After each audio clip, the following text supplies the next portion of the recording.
Vasundhara madam आई है। Vasundhara madam चलो चलो बीच में चल के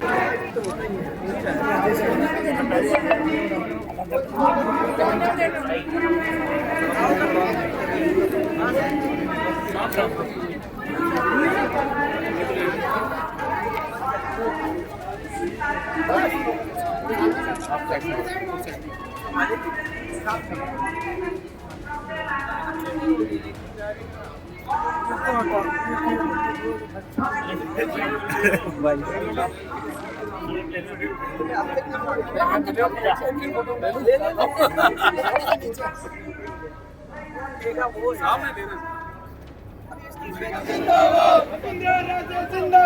जिंदाबाद जिंदाबाद वसुंधरा राजे जिंदाबाद जिंदाबाद जिंदाबाद वसुंधरा राजे जिंदाबाद जिंदाबाद जिंदाबाद वसुंधरा राजे जिंदाबाद जिंदाबाद जिंदाबाद आने दो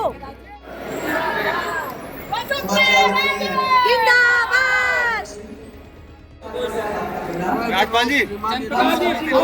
सारे सामने से झालावाड़ के लोग हैं वो तो अच्छी तरह से मालवा कॉलेज को जानते हैं, इसलिए हैं क्योंकि दगा इलाका है। ये वही इलाका है जहाँ साम्राज्य था हमारी राजमाता अहिल्याबाई होलकर का, जिसकी 300वीं जयंती हम आज यहाँ मनाने के लिए और हमारे राष्ट्रीय अध्यक्ष जी के प्रेरणादायक वचन को सुनने के लिए मैं आपके सम्मान के साथ यहाँ स्वागत करते करते यही विश्वास करूंगी कि अहिल्याबाई की बात, उनकी ताकत, उनका इतिहास सबके सामने रखने का काम आप जरूर करेंगे। नड्डा जी आपके इस ऐतिहासिक कार्यकाल के अंदर और भारतीय जनता पार्टी के नरेंद्र मोदी जी की सरकार के अंदर नारी शक्ति का वंदन, ये जो अधिनियम, महिलाओं का जो अधिनियम है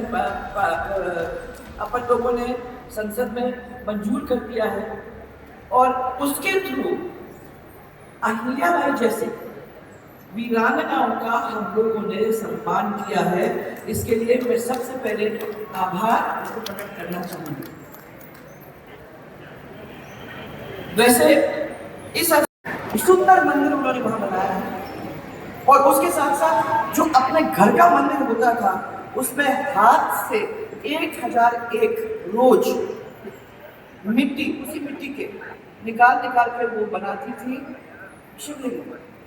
और बनाने के बाद उनकी पूजा करने के बाद उन शिवलिंग को बहाने का काम नदी के अंदर फिर वो जाता करता। उनका वाड़ा देखोगे तो समझ में आ जाएगा कि वो जनता के कितने करीब थे। बड़े महलों में नहीं रहती थी, ये वाड़ा बहुत जमीन के साथ साथ का है, तो इसलिए आप उस वाड़े में जाओगे तो आपको समझ में आएगा कि वो कितनी करीब थी जनता। उनके पति खंडे राव जी की 21 वर्ष की आयु में मृत्यु हुई, तो वो बहुत आहत हुए और उस जमाने की जैसे उन्होंने ये कह दिया कि मैं सती बनना चाहूंगी।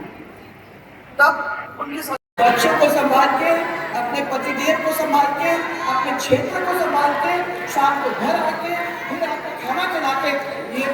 जूते फेंक के ये ताकत हमारे भारत राष्ट्र की ताकत है।